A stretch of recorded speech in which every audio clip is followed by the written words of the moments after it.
this month's episode of Globetrot du Cinéma, we will be visiting my native country, Norway. But this episode will not be structured as the two previous episodes, where we looked at the national cinemas as a whole. This time, and probably in future episodes as well, we will focus on one specific period or aspect of one nation's cinema. In this episode, we will take a closer look at three Norwegian filmmakers, Tancred Ibsen, Edith Carlmar, and Arne Skouen, and what their role in the Norwegian cinema was. My name is Jens Aksel Takle.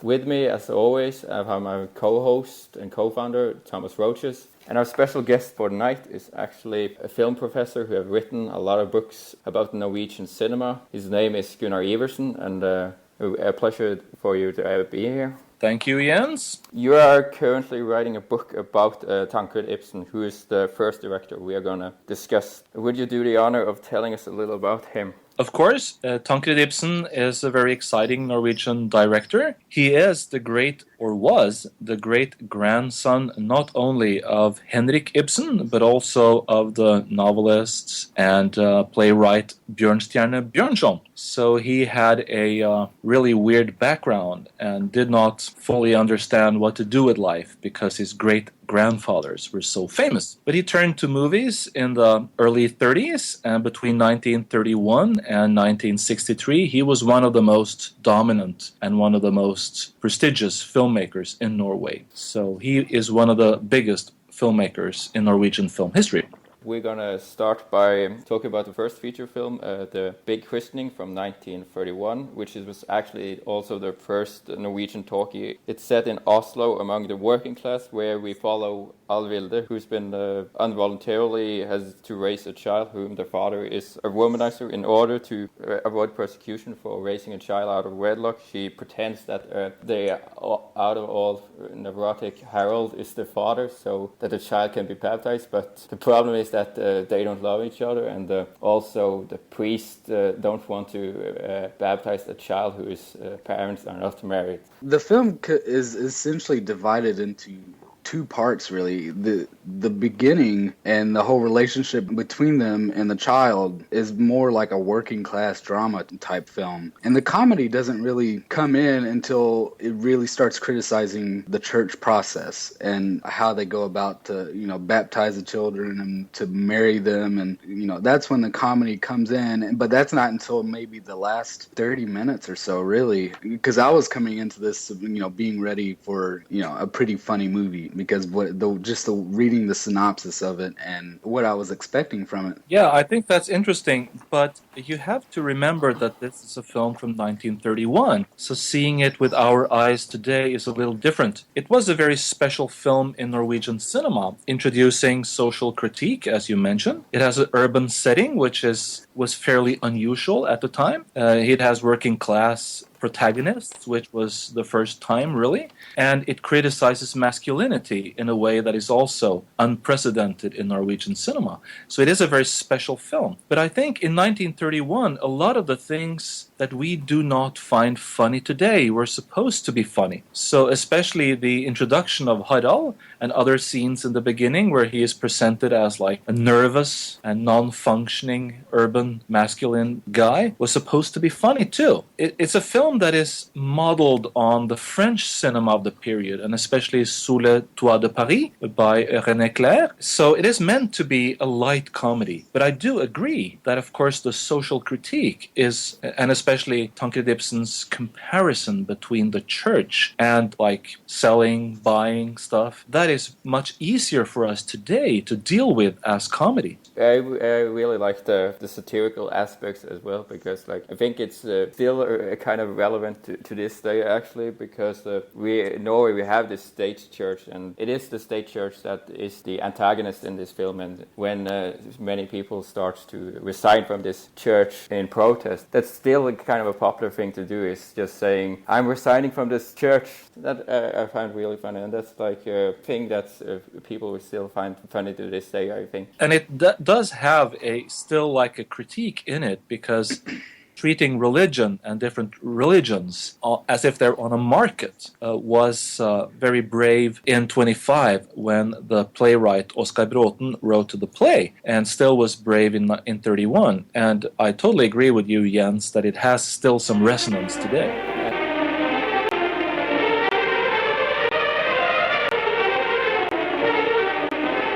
Now we're going to continue to the so-called the golden age of Norwegian cinema, which started in 1937 with Tancred Ibsen's Fant, translated into Gypsy, but the word Fant is actually more of an umbrella term to everyone who's not part of the farmer society, everyone from drifters, city folks, drug addicts, and Romani people. Yes, Gypsy is one of the big classics of Norwegian cinema. It deals with these sea gypsies, if that is the right word, and their relationships to Norwegians in a small community south in Norway. And it is the film that is generally considered to be the beginning of the so-called Golden Age. A film which looks nearly exactly like a Hollywood movie, formally, and has very engaging characters, and is still kind of an exciting film in many ways. It's also a film that is much darker than we tend to talk about when we're talking about it. It's a classic that has been shown on Norwegian television for many years, and it deals with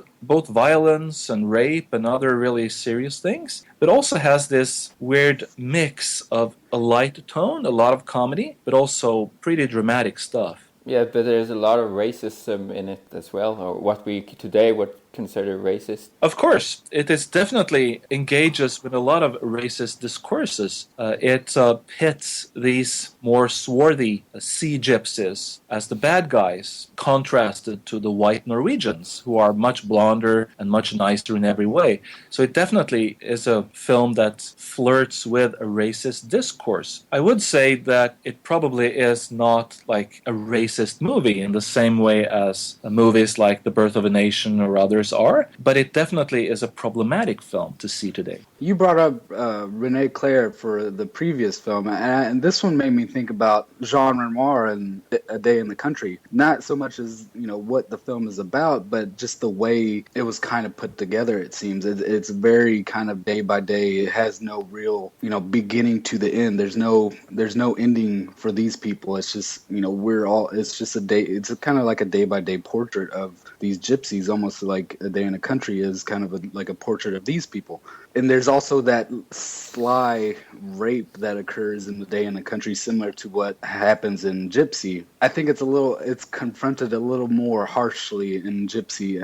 It's just there were similarities there that I couldn't get over between those two films. Yeah, I kind of have to agree with you when it comes to Jean Renoir, because I see kind of there's many similarities between the French poetic realism. I would like to compare the Jean Renoir film, Both You Saved from Drowning. You have this kind of this charming vagabond, like you see in Alfred Mørstad, as the Michel Simon character in the French movies, and you kind of have this character who are repulsive, but at the same time is kind of charming. Yeah, that is one of the big things about the movie. The role played by Alfred Mørstad is so charming, is so charismatic, that even if he is a rapist, and even if he is doing a lot of weird things, tries to kill his opponent and other things, we kind of think of him as this more vigorous, lively, charismatic character. And it creates some sort of a tension within the movie that still is productive. It's interesting, I've never thought of the Renoir connection, maybe because this was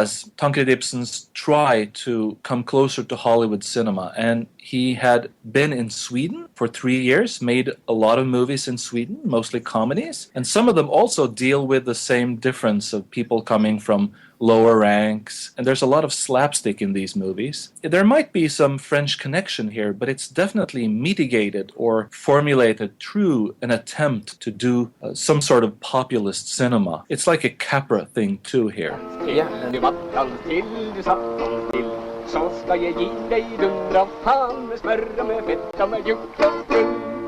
No, we can follow up because during the German occupation, during the war, Tancred Ibsen was actually sent to a prison camp. But when he came back after the war, he tried to make films. But the two films he made during the 40s were actually disastrous, both by critics and by the audience. The next film we're going to talk about now was his, shall we say, his attempt to break back, but that didn't went very well. It's a film called Two Suspicious People, which is based on real events that occurred in the mid-1920s when there was a huge manhunt against two men who committed a murder against a sheriff. The film followed these two outlaws that runs away from the law, and one older Swedish master crook and a naive, adventurous teenager. And there was a lot of controversy around this film. Why don't you tell us about that, Gunnar? Yeah, this film actually is a very interesting case in many ways, and it's part of the personal tragedy, the personal and artistic tragedy of Tancred Ibsen, because he was what I would consider an experimental traditionalist. He was not like an avant-garde filmmaker, but he was not an auteur in the sense that he wanted to make a lot of movies that had the same aspects to it. He was like a butterfly who went from one blossom to the other, experimenting, trying out new things. And as you said, Jens, his first two movies after the war became disastrous. One was a light comedy when people did not want light comedy. One was a modernist drama when people wanted simple stories. And then he finds this old story. He wants to go back to reality, and he finds this real story from 1926. But of course, reality is problematic. So the young guy, the young killer's apprentice, if we call him that, sued the production company because he had gone to jail in 1926, but after a long prison sentence, he was out in the real world. He had a new name and a new identity. He lived peacefully in a small community. Ironically, he then sues Norsk Film A, Norwegian Films Limited,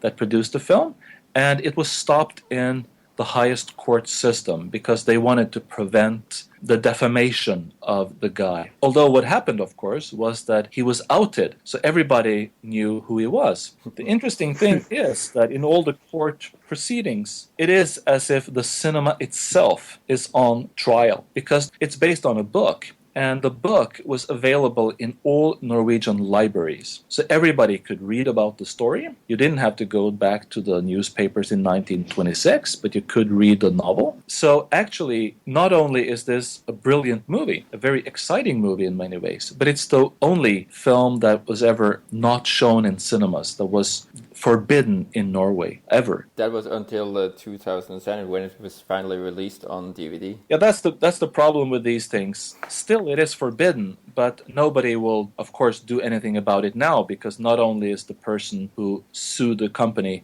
dead, but his family does not want to deal with it again. So it still is forbidden, but nobody will deal with it. Ooh. Yeah, that's very interesting.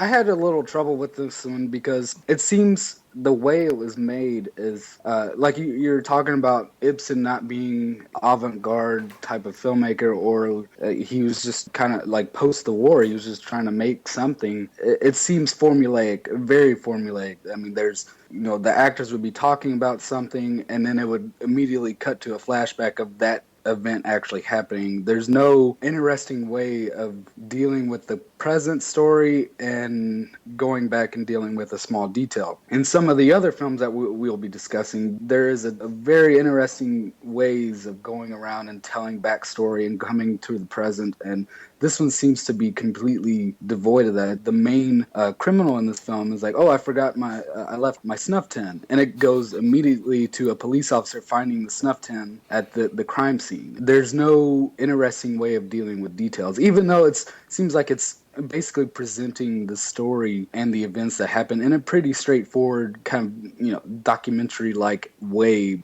I had trouble with it, but in the end, I ultimately liked it. The ending scene of the chase sequence in the mountains really reminded me of Raoul Walsh's High Sierra, the great scene in the mountains, in the desert mountains with Humphrey Bogart. Almost seems like a direct opposite of that in these scenes in the mountainous, snowy mountains. And ultimately, it's a good film, but I just had problems with the presenting of these details and the way it was structured. But other than that, I liked it. It's not a complicated movie. It's a very simple movie in many ways. maybe we tend to look upon it with different eyes because it's so unique with this forbidden movie and everything. And it's the story around it kind of like bleeds into our reading of the film. But it does have, even though it's simple, it does have some energy, and it does have some actors in it that is kind of different from what was made in 51. Again, as a film historian, I have to, or I want to, deal with how its historicity. And in 51, it was pretty awesome compared to what other stuff were going on in Norway and Scandinavia. But it's a simple movie, and it's not like a hidden masterpiece. It's a great chasing movie. Like you would see, like in Defiant ones, like the chase itself. It's what's really exciting. But other than that, it's not controversial in the sense of what's in it.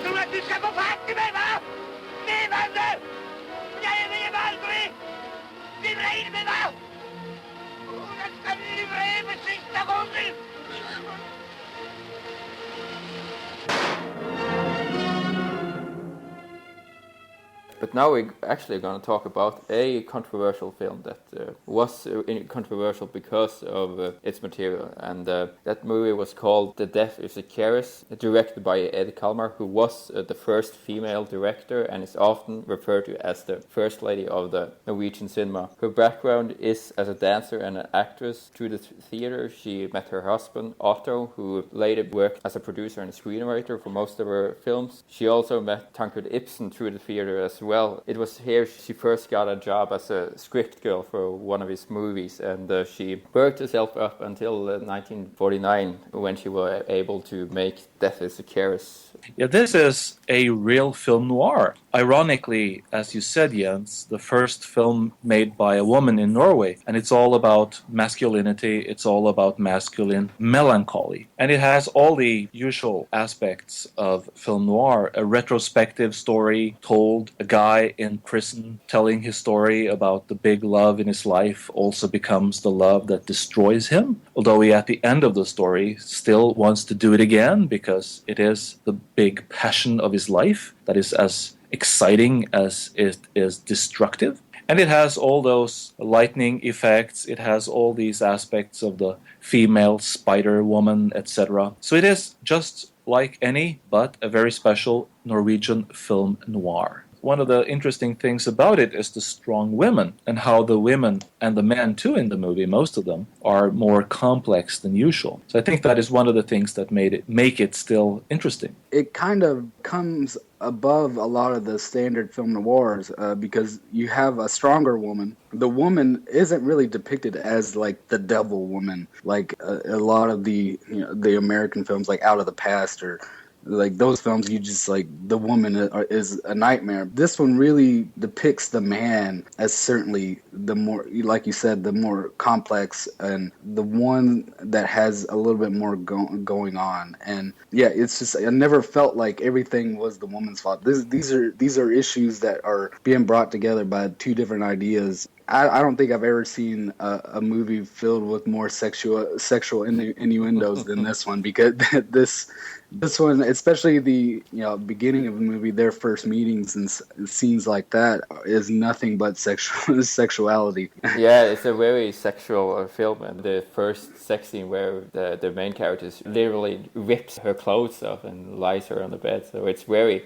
explicit. That's what I always find surprising about the films that were made during this era. They're not that careful about nudity, but I think that we have to do something that Scandinavia in general, especially the Swedish film, we were world famous for that fact. Did this film have any issues with like censorship or anything? Because that scene itself where he just basically strips her was really upfront. It didn't really try to hide anything. It just her body is hidden by his body, but still it's just the whole savageness of the whole thing. It seems like it would cause a little bit of an issue or something. No, it did not have problems with Norwegian censorship, but since this was the heyday of the municipal cinema system, where the different municipalities in Norway had control over the cinemas, there were many places where the film actually was not shown because they thought it was too sexual. what is mostly interesting about it is that this sexual explicitness, either in the visuals or in dialogue, is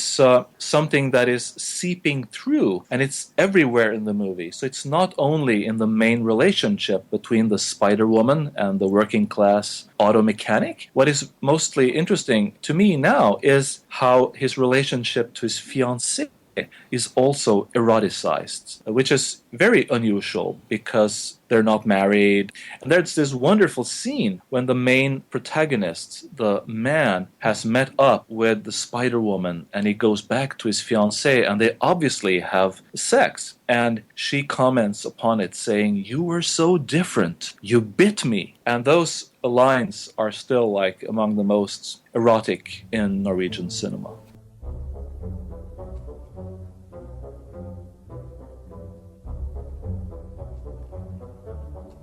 Yeah, and now we're gonna move on to another, I wouldn't say controversial, but it's certainly a film that deals with the issues surrounding drug problems, and that film is Young Woman Missing from 1953, and it tells the story of a young woman named Eve who suddenly disappears without telling her husband, where the husband gets a call from a former pharmacist whom Eve used to work for. The husband and the pharmacist meets at a bar where the pharmacist tells the husband the entire story of how he and Eve used to be in love and the drugs addiction they had together, and how Eve suddenly fell back during her marriage that was caused by performance anxiety living among the sophisticated people. And I had no idea what this film was actually about. It took a minute for it to actually reveal what it was about. You didn't know why this woman was missing, and her hat turns up in the river like as if she drowned herself, or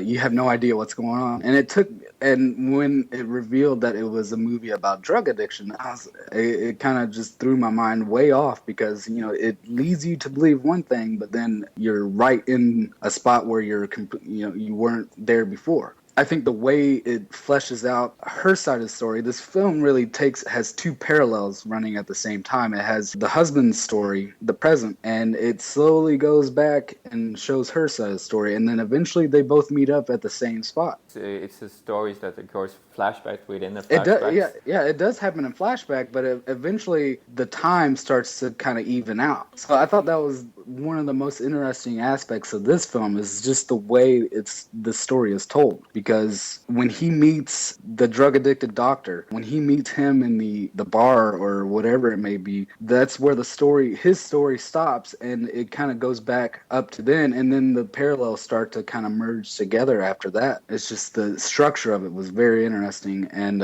it seems, at some point, it seems very repetitive. It definitely puts you in the mindset of a drug addict. I think you're pointing to something important here, Tomás, and that is that this is not only a movie that just wants to tell a story. I usually call these kind of movies idea movies or idea films, because they have a tension between the narrative and some basic ideas that they want to tell us about. And in this case, it's not only a drug addiction, but it's also other things that has to do with masculinity and femininity and stuff. So it's kind of like mixed up a little bit. And that makes it very interesting. But it has these tensions. It's not a well-made film in many ways, but it's definitely a very brave film, not only in its narrative, but basically telling people in Norway in 1953 that there was some things called drug addiction was unheard of. So it was meant to foreground specific kind of scandalous social problems. And that's why it has these two parallels that you point out, that it's trying to make us tell a story, a good story, but it also tries to foreground these social problems.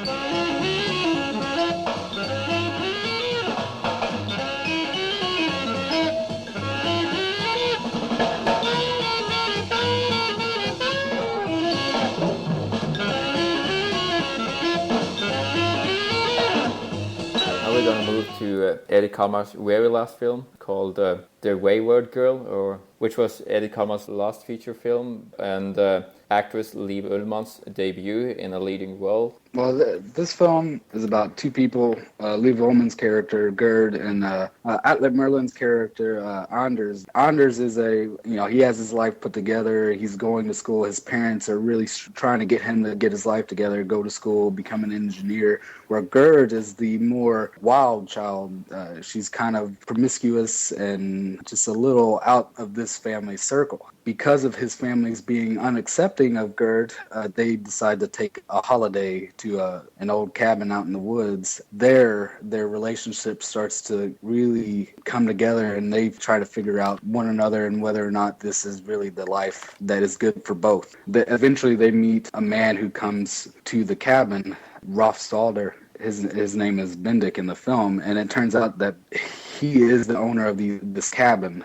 He finds a secret compartment revealing all this paperwork, and he claims to be Bendik. That was one of the problems I had with the film. Is you couldn't tell if this person was really the person who says he is, because he's such a kind of skeevy kind of manipulator. You couldn't really tell if he is the person who owns this place or not. He just seems like he was going after Gerd and trying to pull her away from Anders. Yeah, he's kind of the rival.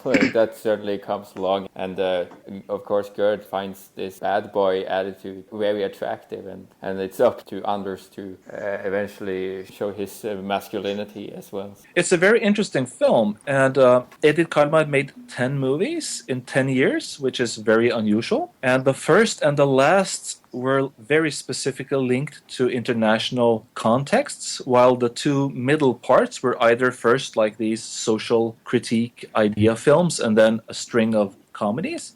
And in The Wayward Girl, or Youth on the Run, as it's also sometimes called, it's the Swedish connection, because this is a Norwegian version of the Swedish films like She Danced One Summer by Arne Mattsson and The Summer with Monica, especially, by Ingmar Bergman. And it's these erotic triangles in nature where there's one bad man and a good man, and then the woman who's like fluctuating between these things. Bad but good at heart, a good bad girl, like this. And it's kind of interesting, and especially because the Bendik character is like really so good, and he kind of plays out and takes over when he's there. He's really so good. Yeah, the Bendik character turned out there's some of the later scenes that it turns out he's just incredible. The whole mating call sequence where he's down on the ground doing the mating call with the mother of Gerd and Gerd herself. It's just so brilliantly done. It was lit up very well by the fire, and that was just such a mesmerizing scene. And you can see Anders in the background kind of just becoming furious. Hatred for him or whatever it may be that you have towards him kind of disappears when he becomes the father figure that Gerd doesn't have. And it kind of applies to Anders too, because his parents are so distant from him. They're so focused on making sure he goes to school. Bendik becomes the person that brings these two people together, whereas she becomes pregnant and he's there to take care of her. Without Bendik, it probably you wouldn't know what would become of Gerd and her baby, because the parents were so hell-bent on separating them and having nothing to do with each other. But Bendik really seems to bring them together. Even though it ends on that note, you have no idea what comes after or how they live their lives. It really seems a bit more of an optimistic outlook. He is certainly a nice guy in a very strange way. I kind of had association to like Marlon Brando's character in A Streetcar Named Desire. Like, he's a real masculine man, and I truly understand why any girl would fall for him. But like, I find it kind of strange that in the end, what really convinces Gerd to stay with Anders is the fact that she gets to know that Anders actually tried to kill Bendik, and then she goes like, "You wanted to kill for me?" I would have not gone so far, to be honest. But it's very typical of many films, not only Norwegian and Swedish, but also Hollywood movies in the 50s, that they end with this paradox. It's nearly impossible to think that Gerrit and Anders could create a life together. So it ends like with a tacky ending that's very ironic. What is also interesting about it is the symmetry of the story, because you have the bad father, but you also have the bad mother in Gerrit's mother, who's obviously not fit to take care of a child and has made Gerrit into the woman she has become. So it's a film dealing with juvenile delinquency in many ways, but it's a strange erotic triangle in it too. And Rolf Söder, as the older man, is one of the best actors in Norway, and he always steals the show. Og jenta og gutten dro sammen til en prest. Da kom det ifra skauen så forunderlig en blest. Å, gjør inte det du ångrar, ty då faller tiden lang. Gjør inte det du ångrar, ty då faller tiden lang. Now we're going to jump to our last director, and his name is Arne Skouen, whom Gunnar actually already written a book about. And why don't you do the honor again?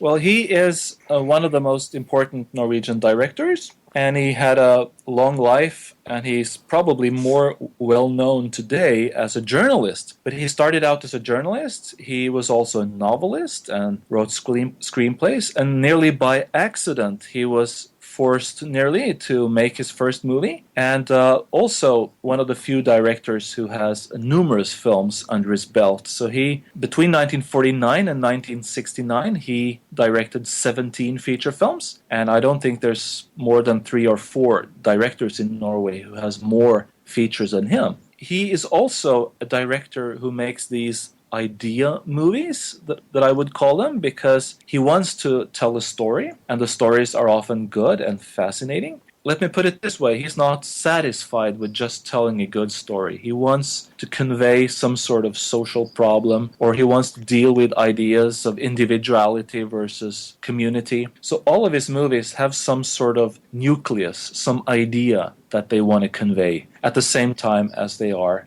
good stories. And maybe Street Urchins, Gategutter, is the first film that you guys want to point to. It's made in 1949, and actually it also is a good story because Arne Skouen had no previous contact with film, and he worked as a journalist. But he had written a novel called Street Urchins, and then he was contacted by one of the leading players within Norwegian film industry and asked whether he wanted to direct the movie. And Arne Skouen had this life thing that he wanted to. He always said yes when people asked him to do new things, so he said yes. So he's one of the few Norwegian directors who actually have been nearly forced into being a director. And after this movie, he got so fascinated by it and started to enjoy it. So then he made another movie and another movie, but he kind of slipped into the film business on a banana peel. But his first feature film, Street Urchins, is a story about some street kids, or in this case boys, who are living a tough life on the street.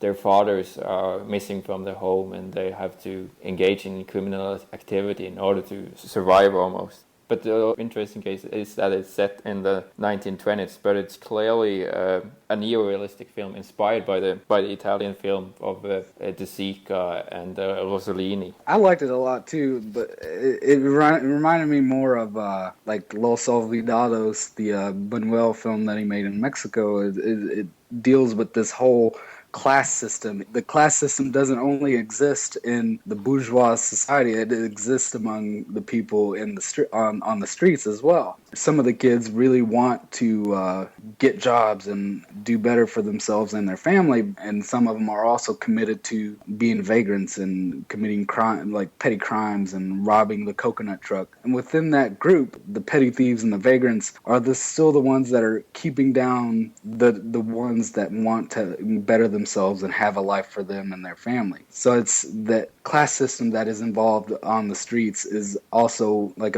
a smaller picture of what's happening outside of the streets in the factories. It's very well made. Yeah, it's wants to show us that of course there's people trying to be a good citizen, but it's very critical of the whole system, that it's impossible to be a good citizen because there's like especially the main character tries to get a job, but that job is just temporarily because it's just a striking job, and he thinks that he's gonna be an apprentice. But when he asks about it, the bosses just laugh and they just fire him, and this really shows how merciless the capitalist system are. Yeah, he's the one who is exploited. I would also point out that Shoeshine, an early film by De Sica, the one he made in 1946, is obviously a film. I don't know, actually. I don't think that Skouen himself had seen all these films, but it is a neo-realist film in every sense, because the neo-realist spirit kind of permeated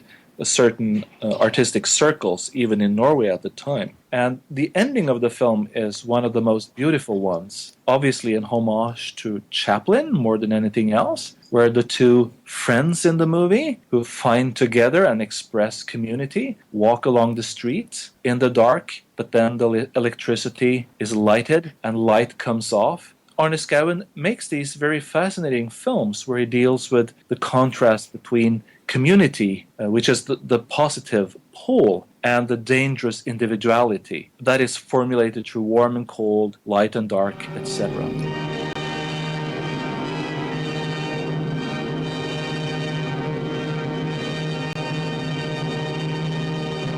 When it comes to Italian neorealism, it wasn't just the street life that was interesting. It was also the thing that occurred during the occupation. And the occupation drama was a very popular genre in Norwegian cinema after the war, of course, because people wanted to know what happened. And of course, Arne Skouen made like 3 or 4 of these war movies. The most famous one is, of course, 9 Lives, that tells the story of the resistant fighter Jan Bålsrud, who has to struggle his way through a bitter cold nature in order to reach the Swedish border, a journey that doesn't get any easier by the fact that he had to cut his toes off, and also he goes snowblind. And this was a huge success, and it has been credited as the greatest Norwegian film by some critic, and it was also the first Norwegian film to get an Oscar nomination for Best Foreign Language Film.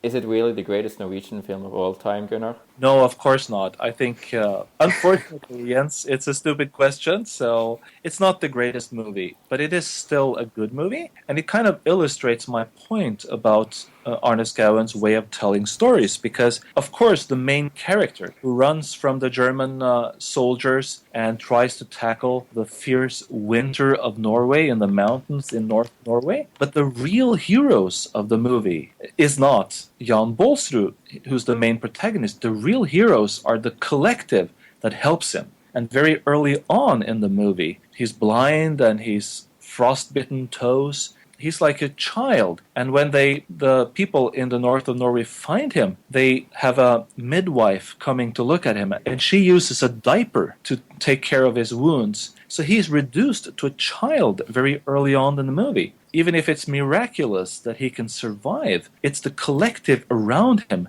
that makes it possible for the individual to survive. Some of the scenes towards the end where they leave him in the mountains and he kind of carves out, there's a little carve out in the snow for him, and he stays there and he puts the snowballs above his head to count how many days he's been there, and how many times the people around him attempt to get him across the border. They keep trying, and it's just bad weather or something. It's just so repetitive, and so just like just get him across the damn border already. And of course, knowing that it is a real story makes it even more exciting to see it, because it's not just a figment of somebody's imagination. It is something that took place. It's based on a book called We Die Alone by David Howard, a British journalist. He went the same route as Jan Bålsrud, and he talked to all of the people that helped him.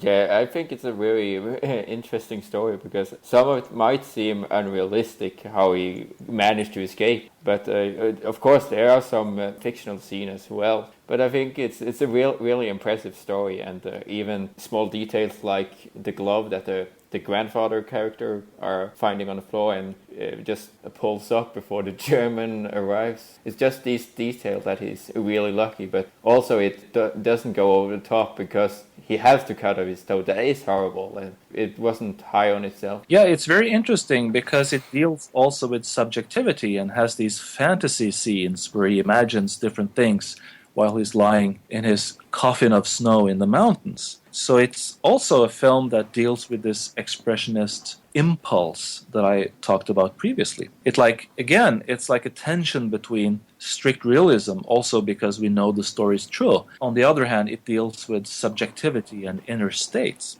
In a Norwegian context, it's also very interesting because the previous occupation dramas were all very heroic, but later, and also the other films that Arne Skouen made from the war are basically about anti-heroes. So this is the film in the middle who deals with a hero, but again, it's the people around him who are the true heroes that make it possible for him to survive.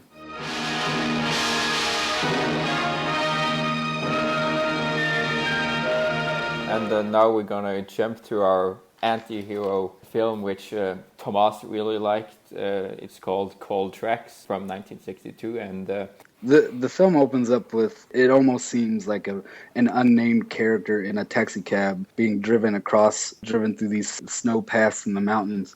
It turns out that this is a man named Oddmund who's looking for a cabin in the mountains. You don't really know what's going on for a while. When he gets to the cabin, you have this detail in your mind about how this land is haunted by 12 people that died here, and the storm is about to roll in, and Oddmund is here by himself in these mountains, and he gets to the cabin, and you know so far that he's supposed to be meeting a convoy that is supposed to, converge at this one location. And when you get to the cabin is completely dilapidated. It kind of puts you in a situation where you have no idea what's going on. And eventually a convoy appears, and it's just ghosts of this group of people. And it turns out that the whole story is told in bits and pieces of flashbacks of what happened in this cabin during the years of the war, and how this character Oddmund is tied to the group of people that died there.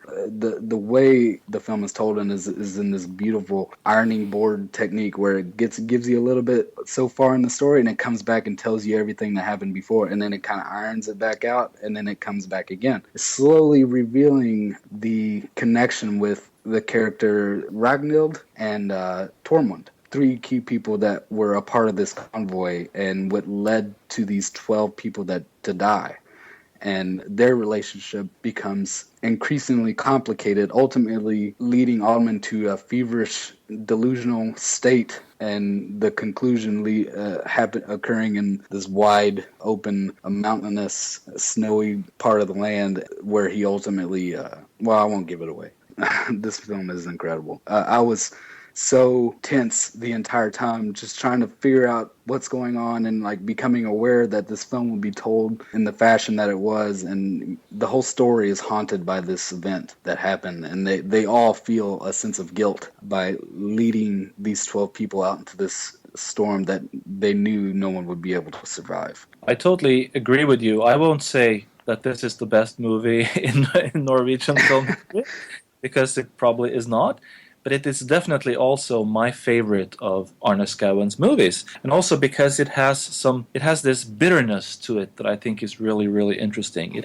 It's not only about the war, it's about the legacy of war and how the war experience is turned into a myth. And Arne Skouen himself was part of the resistance movement and had to flee to Swedish in 1942, and then went to New York to work for the Norwegian cause there. But I think he was, during the 50s, increasingly frustrated of how the war experiences were turned into a myth, and how a lot of people who did not do anything during the war suddenly became heroes, and other people who actually had done a lot were castigated, especially the communists and stuff. So I think this is a very bitter movie, and it's a beautiful movie in many ways. It was particularly inspired by his experience with Antonioni's films, So the version we have seen is actually a shorter version than the one who premiered in Norway in the early 60s, because it was considered to be a little too slow. So it was recut after the premiere, and there's no copies of the real one left. But it is a wonderful movie, a very exciting one, a very original one, and a very bitter one, and I kind of like that. I kind of agree with the Antonioni aspects of it because of its landscape picture and its subtlety, but I would also like to bring up Ingmar Bergman as well, because it kind of has this same simplistic style with the use of color and shadows, and especially in the flashbacks and in the fantasies, the 12 skiers that died all wear black clothing, and that was kind of represents a death. All these people are faceless as well. You only see shadows with eyes, and that's a really haunting scene, especially the flashback scenes are. It almost seems like a horror film in some of those scenes. All the soldiers are there quiet, and all you can hear is the wind outside, and you can either see parts of their faces or their eyes, but you can't ever see the whole face. They become the ghosts that they are. And the only person's face that you see is the boy, the younger boy, that the youngest of the group. He was like 15 or something like that. And because that's the most damaging one to Oddman and Ragnhild. They know whenever they talk about the boy, they know who they're talking about. They're the ones that are most affected by this young boy who joined the convoy and ultimately died. And even when they uncover the tombstone, not necessarily a tombstone, but the monument that is dedicated to the soldiers, it says only the good die young or something like that. And it's obviously the youngest person in the convoy was the most affecting, and that's the person that you see their face, and you're ultimately you're being brought into the situation. You're like, this person, you have to feel for this person, and he dies because kind of a sort of negligence between the three other main characters, because they let the 12 people go, and they knew they had to have known that they were never going to come back. What makes it still exciting as a story is the complexity of the deceit, and like, who failed here? Obviously everybody failed. There's not like a hero and a bad guy and a woman in between. They're all part of the deceit. They are all guilty in some way, but some deal with it differently. The main character has this psychic meltdown because of his hero status, which is fake. So it's a very complex movie. I think the sensibility of Skouen is very different from Bergman, but I can definitely see the comparison in the simplicity and his way of dealing with landscape. So he's doing something original and something that is wholly his own stuff, but at the same time using Antonioni, maybe even Bergman, as compasses in order to find out how to deal with this story. The ending scene, it's kind of hinted at earlier on in the film about, I hate to spoil the ending, but the ending is kind of reflected earlier on about a man dying in the snow with his arms out. It's like, how does a man die like that in a time of war? Or something like that. And it's such a kind of a weak way to die in a war, but it's almost okay to die in that way, almost like trying to be accepted by these ghosts. He's trying to come to terms with that guilt, and so in a way he dies in the same position that he criticized at one point. This is kind of the opposite of Nine Lives in many ways, because this time it's about a guy who actually wants to kill himself, and in the Nine Lives it's about saving lives. In the Cold Tracks, everyone wants to keep Oddmund alive. I really like that scene where Oddmund tried to persuade the other male character to shoot him because of his crime, but he says I would done that during the war, but it's a peaceful time and nobody is guilty. And I think that's the point. What he wants to make is that everyone is guilty. Like, you have to redeem yourself. No, you cannot just blame it on a war, because consciously you can never do that. Yeah, I totally agree. It is about the Cold War as well as the Warm War.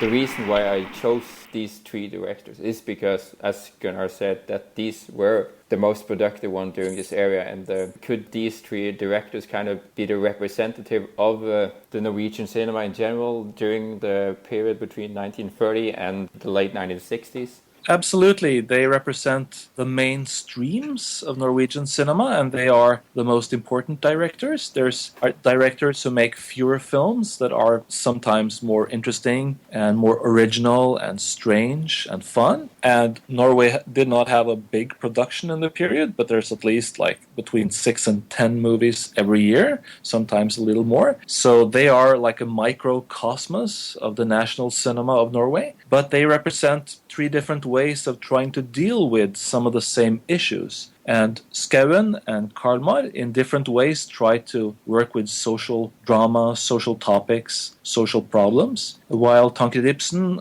was different. This seeking traditionalist who wants to do something like his grandfathers but can't really make it, and becomes kind of like a tragedy after the war, not really making the big films that he did in the 30s. But the tragedy about Carlmar and Skouen is that they did stop making movies when they could have gone on. Carlmar died actually in the 2000s, so she could have gone on at least 20 years and made a lot of more movies, and that would have been fun. Yeah, the same was with Skouen as well. He stopped in 1969, 10 years after Carlmar, and his last film, Anne Margrethe, actually also stars Liv Ullmann as well. But I also feel that the film, the Norwegian cinema, changed radically after 1969, and I feel like this kind of represents the traditionalist, and with Arne Skouen, the traditional classic Norwegian cinema also died. But Skouen also made some very experimental films, especially a film called Vaktpostene. I don't know how we will translate that, the Guardians or something, which is very strange. So he represents, and also the modernist impulse of cold tracks is part of this. But you're right, there was a shift of generation in the late 60s in Norwegian cinema, and Skouen himself said that he had done what he could do, and Anne Margrethe, his last film, is not among his best. It's actually a little weak. So he was finished. He wanted to go back to journalism and wanted to do something with that, and never regretted stopping making films. It's our regret, but it was not his. I wanted to talk just a second on modern Norwegian films, and we see a lot of, we're a podcast doing shows on national cinemas, and I always think about how the past is reflected in the modern. The only filmmakers that I can think of that are really reflected of classic Norwegian cinema, I mean, no matter how poor someone may think their films are, but directors like Joachim Rønning and Espen Sandberg, who made, the popular Kon-Tiki and Max Manus, have a very Arne Skouen feel in how their films are and how they pull you into them. And no matter how, what you think of the films themselves, they're the ones that I think are really using the Norwegian history and how these early filmmakers, built the cinema. Joachim Trier is another popular one, but he's very much making something his own. Are there many modern filmmakers that are putting out stuff that you all feel are representative of classic Norwegian cinema, or like, how do Norwegians feel about these classic films in today? It's a very good question and very hard to answer, because there's no culture of keeping history alive within Norwegian cinema. So there are directors. You might be right with Rønning and Sandberg. I was actually thinking of Bent Hamer, not maybe in his most famous films, but he has done something that few directors actually have done. He has always used old veterans of Norwegian cinema and put them in different roles. Not in his last one, but in all the others, there's always one of these big veterans. And they do make a difference because they are the connection to the past. So they can bring something to these new stories that directors do today. But unfortunately, these films are not available mostly in the way they should be available. They're not screened on television. They're not in cinematheques that much. So unfortunately, that's why this podcast and other things are important, because we need to keep this tradition, this history alive. A question that we always ask ourselves on this podcast is, how popular is the Norwegian cinema in Norway. And for myself, as a Norwegian, I can say that we kind of only like Norwegian film when it try to be American, like Kon-Tiki, and like we don't like these experimental film. And if someone is wondering of how we feel about Liv Ullmann, we kind of think she's a diva. We haven't seen her films, and she actually haven't played in many Norwegian films after the 60s when she became Bergman's muse. Gunnar, isn't it true that before Norwegian movies were quite popular among the population? Oh, definitely, definitely. Up until like the 70s, Norwegian movies were preferred. Actually, the golden age of Norwegian cinema was the 50s and 60s, where 8 of the 10 most popular films shown on Norwegian cinemas were Norwegian. It's something that happened in the late 70s and throughout the 80s that gave Norwegian cinema kind of like a bad reputation. And of course, it's hard to become a prophet in your own culture. You see the same patterns in a lot of countries. So we just have to try to deal with that and not be harsher on our own culture than we are with other cultures. And I think that Norwegian cinema has taken a giant leap forward during the last 10, 15 years, and a lot of good stuff are made today. So let's just hope that people will appreciate some of the films more in the years to come. I think we have to wrap up there, and it was really nice having you here, Professor Gunnar Iversen. Thank you. And thank you, as always, Tomás. Oh, thank you both. Gunnar, it was excellent talking to you. Thank you so much for being a part of it. Well, it was fun, and I hope the people who listen will have fun and go to the movie. That's it for tonight. Next month we are going to explore the Senegalese cinema.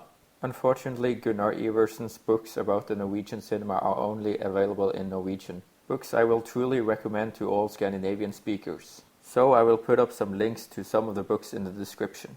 If you liked our podcast, be sure to subscribe to our YouTube channel, as well as our Facebook page. And also check out our 2 previous episodes if you haven't already done so. Thank you for watching this month's episode of Globetrot du Cinéma. Tusen hjertelig takk, og god natt.